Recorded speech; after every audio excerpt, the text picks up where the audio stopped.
Good morning, everybody, and welcome to this week's edition of the RDA Central West Business Leaders Breakfast. And I'm excited that you're able to join us today. This morning, we're coming to you from the upstairs hub in Bathurst. And my special guest is James Lloyd, Director of Ribbon Gang Advertising Agency. James, welcome to breakfast. Thanks, Sam. It's great to be here. Hello to everybody watching us online. Yeah, look, I'm excited to have a chat to learn more, about you and the Ribbon Gang story. For those that aren't aware, of your journey through the Central West, can you tell us a little bit more about Ribbon Gang and how your business started and your connection to the Central West? For sure. So I was born and raised in Bathurst here in the Central West. Loved it, went to university here, did a little bit of travelling while I was there, but eventually found myself, like so many, moving to Sydney or to a metro area to find work.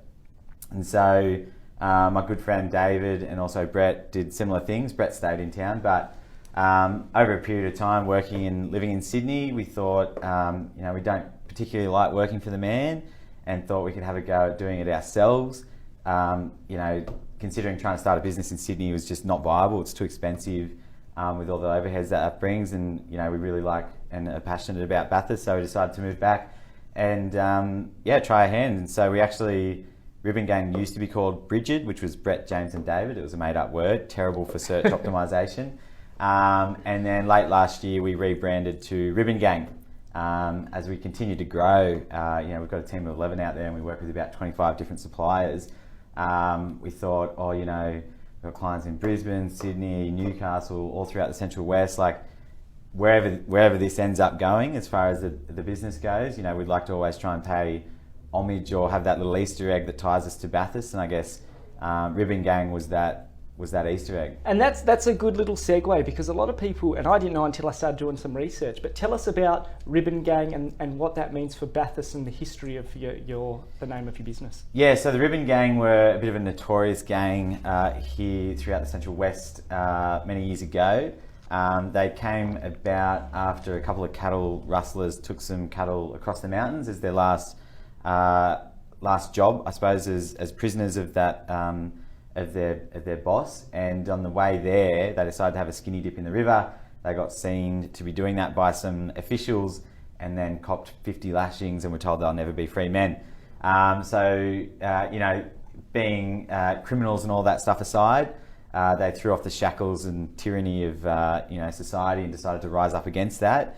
I guess that's where we draw a lot of our inspiration from, not so much the robbing and the outlaw side of things.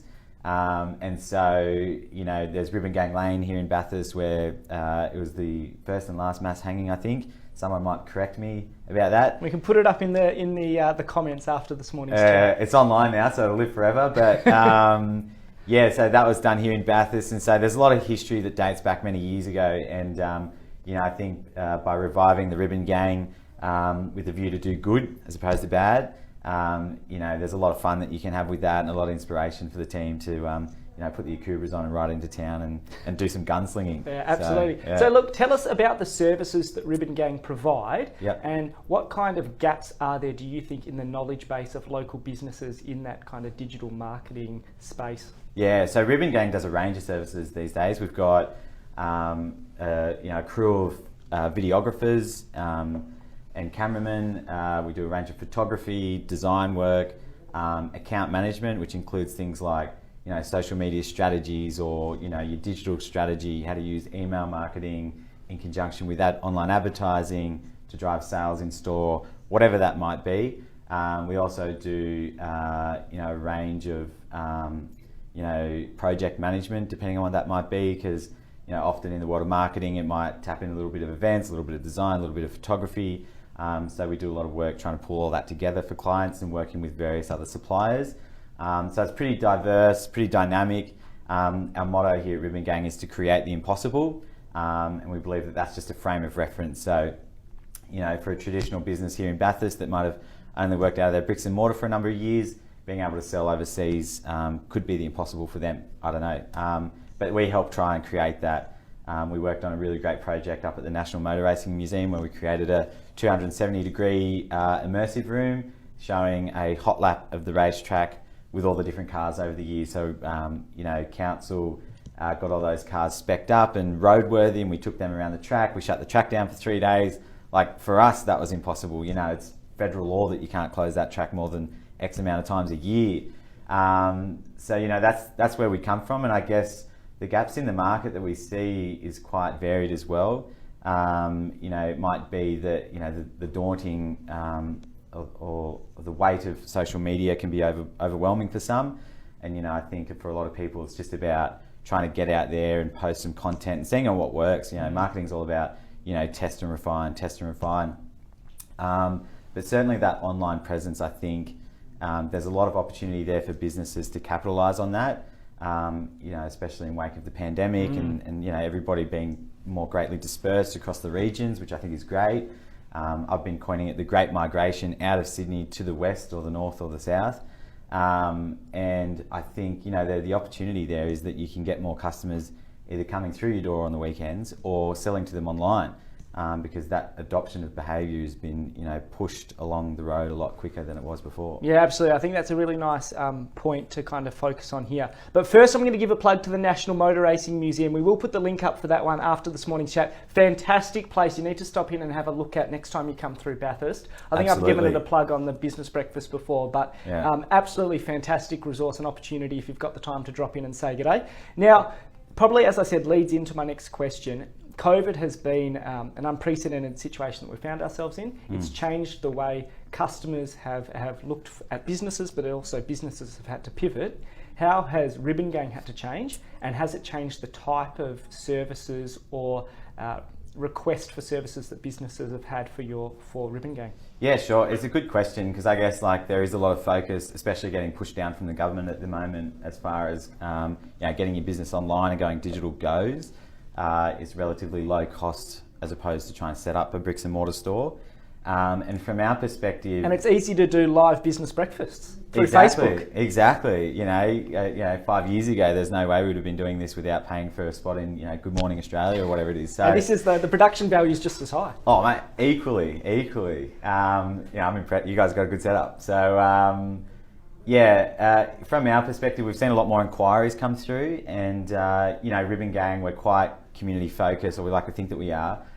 So we don't charge for a consultation. I think as far as the shift's gone from a small business perspective, there's been a lot more advice being given as opposed to trying to run the whole project for them or build them a brand new website. The pandemic and the situation that we find ourselves in, and the loss of jobs and everything, is that there is less money getting around, and so you've got to be smarter with that money. And however we can help our customers, we do. And so a large component of that is, if you've got a smartphone these days, that qualifies as quite a good camera, as we are experiencing this high definition stream online right now. But they can get their camera out and take some good videos, cut it together using an app for $5 off the App Store, rather than getting a full production video through the door, which we do provide and always will, of course. But it's not always about us trying to make the most out of the customer. It's about the customer trying to get the most out of what's available. And that's a good point, and I guess that's something that I think has really come out of the last few months, has been the collaboration between organisations to support the region, and I think it's definitely the case for the business community as well. And I know RDA's got our Backing Business Forum on the 20th of November, and James, you will be one of the keynote speakers. Why do you think it's important that we support the broader business community during this period, and why is that exchange of ideas and advice so important? So I'd encourage everybody to get along, get some tickets to that event. It's going to be a fantastic event. So well done to the team at RDA for organising that, and thanks for having me. I think, the importance of the region supporting one another is, the population of Central West is something like 270,000 plus maybe. We've got a lot of geographical space to cover in that region. But the work we do here is equally as important, and the livelihood of the people that live here is equally as important as anywhere. So, with those challenges in place, tyranny of distance and all that, coming together and working together is extremely important, I think, because, with the weight of many, you can create more, I suppose. And there's a good, I was chatting to this guy once, and he said, a cafe that sits on its own on a street doesn't do as well as 10 cafes sitting alongside one another. And I think from a business perspective, the same thing occurs. If all the businesses in the region can be supporting one another, keeping that investment local, doesn't always have to be like that, of course, but where you can, supporting local business attracts more business and more investment, and that helps everybody in the long term. Yeah, absolutely. And I think there are some fantastic experts in this region doing fantastic things. And if we're able to support each other, and that's kind of one of the core things that drives RDA Central West, is supporting that economic development and that business support. So look, if you're looking for more information, grab this week's Bathurst City Life. There's a fantastic story about the Backing Business Forum. It tells you all about the keynote speakers and a little bit more that if you would like to find out about getting tickets or getting to the event, make sure you check it out in this week's Bathurst City Life. Now we're going to change pace and change tack. We're going to hit James with the Fast Five. Best local event or festival in the Central West? I'd have to say my favourite local event in the Central West is the Winter Festival here in Bathurst. I love the ice skating rink. I can't do it, but I like having a go. All the market stalls, the lights and the projections, the team here gets involved in all that. Henry does a lot of the light projection work. I just think it's a fantastic thing for Bathurst and the Central West. It's something different, gets a lot of media and publicity further abroad. So I think events like that really help put the Central West on the map. And for sure, I'd say that would be my favourite. Yeah, no, I came down. It was a cracker of an event. I think it was last year, and there was kids with chalk out on the street doing hopscotch, and there was just activity. And one definitely to check out next winter, Winterfest in Bathurst. We'll put the link up after today.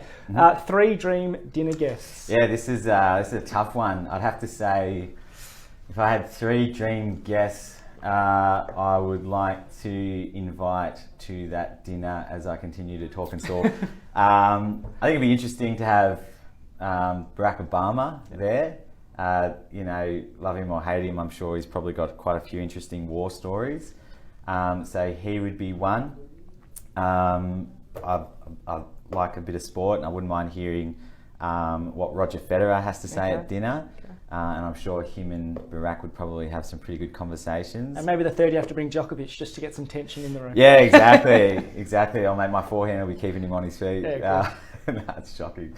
And the third one, I think, would have to be locally here in Australia, and that would be Shane Warne. Okay, Warne. Yeah. Look, I think you'd definitely keep it light and entertaining, and he'd definitely keep the conversation going. He'd be the wild card at the dinner table. Yeah, I think he'd definitely break the ice, that's for sure. Hidden gem of the Central West. So this could be a person, a place, an event, a venue that when you've got visitors coming over the mountain from Sydney or further afield, you'd like to showcase it to them. Again, bit of a tough one. There's obviously so much great stuff out here. I think, and I'm being a little bit biased here, but I'd have to say the National Motor Racing Museum. I know there's a big push that Bathurst isn't all about the racing at the moment. There is a lot more diversity here, but having worked so closely on the immersive room and seeing the cars up there, I wasn't a huge car fan before that. But to be honest, I go up there now and I just wander around the cars and I look at the immersive room and I think this is just, it's world class. Yeah. When I was younger and I was overseas, there was a photographer that I met that goes to Le Mans and all those different European car races, and I guess over here you hear those things and you think, oh wow, how fantastic. And he's there excitedly talking to me about the mount. So, I can appreciate that a bit more now. And I think even race fans don't have to be super car heavy to enjoy that. Yeah, absolutely. It is a cracker of a resource and tourism offering that we've got here.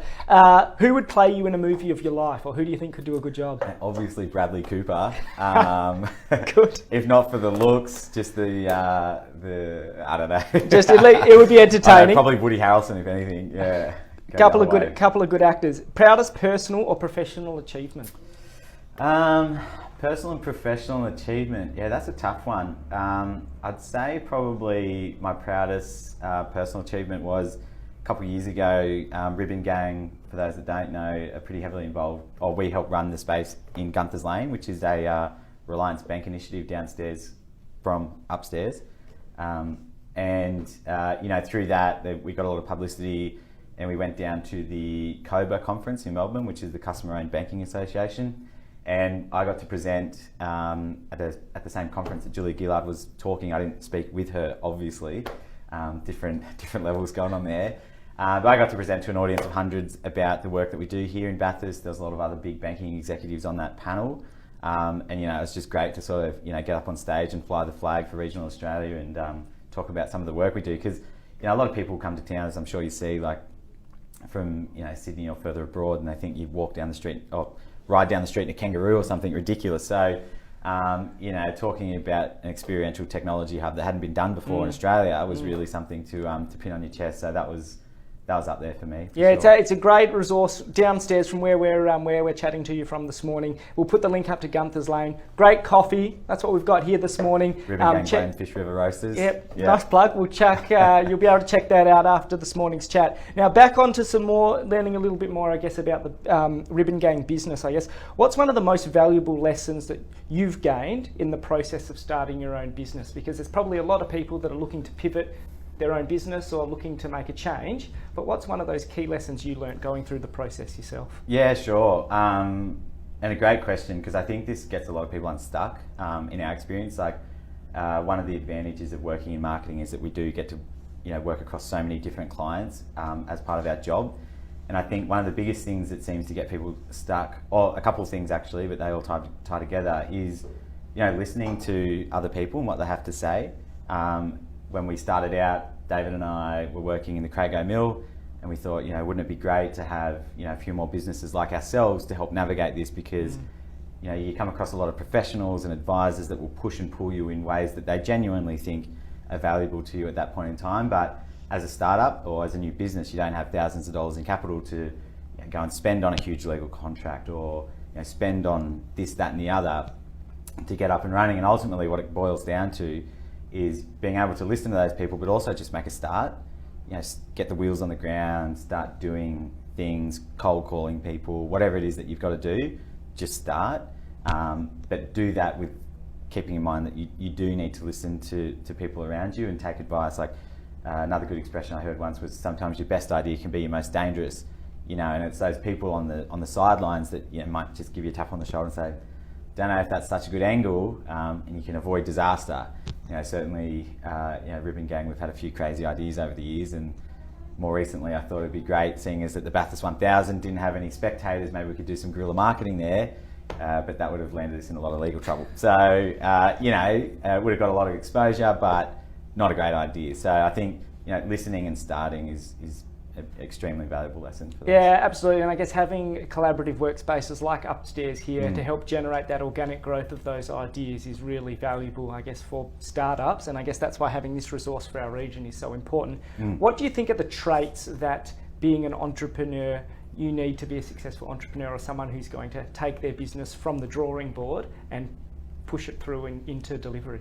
So coming here, as Sam mentioned, from Upstairs Startup Hub, which David and I, through Ribbon Gang, were really heavily involved in starting.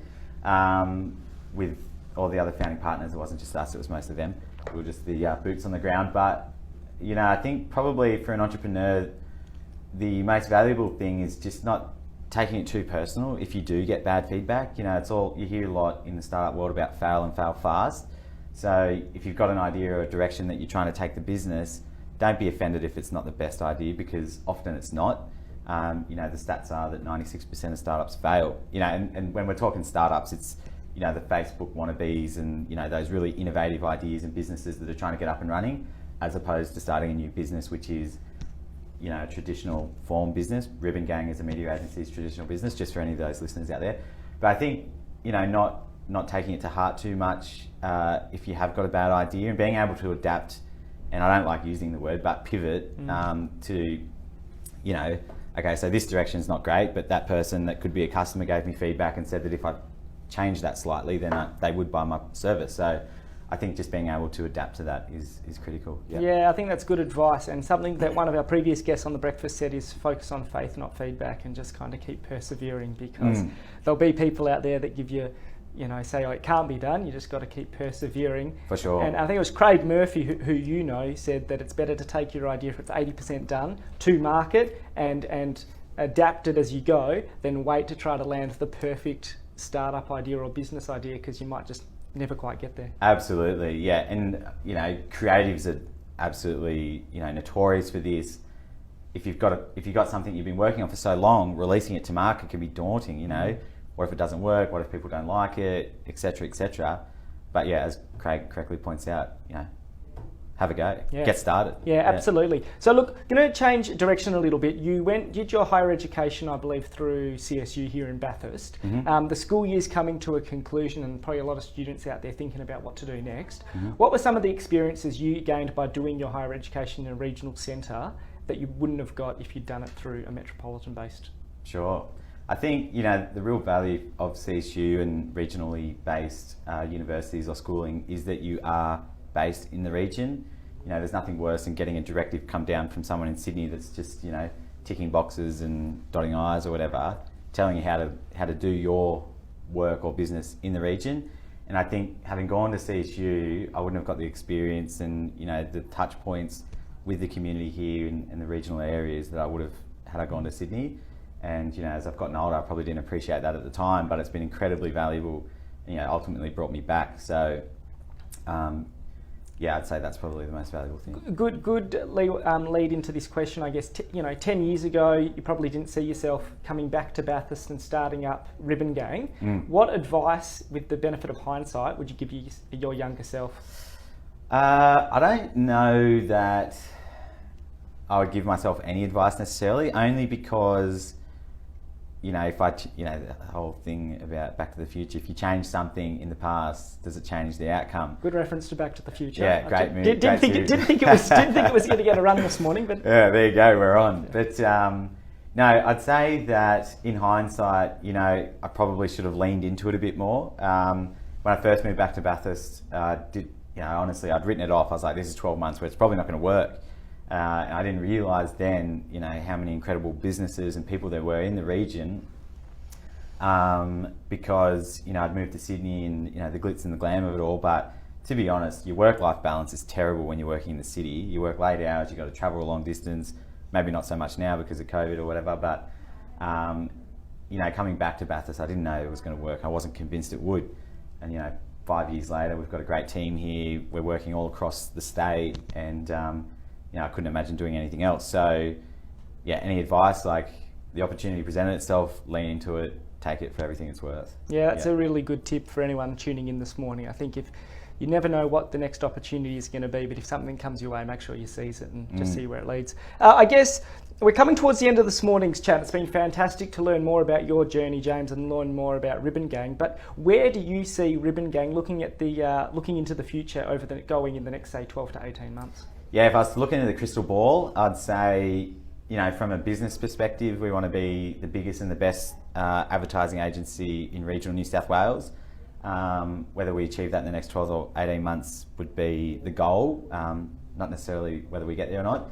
And ultimately, in Australia, that would be fantastic.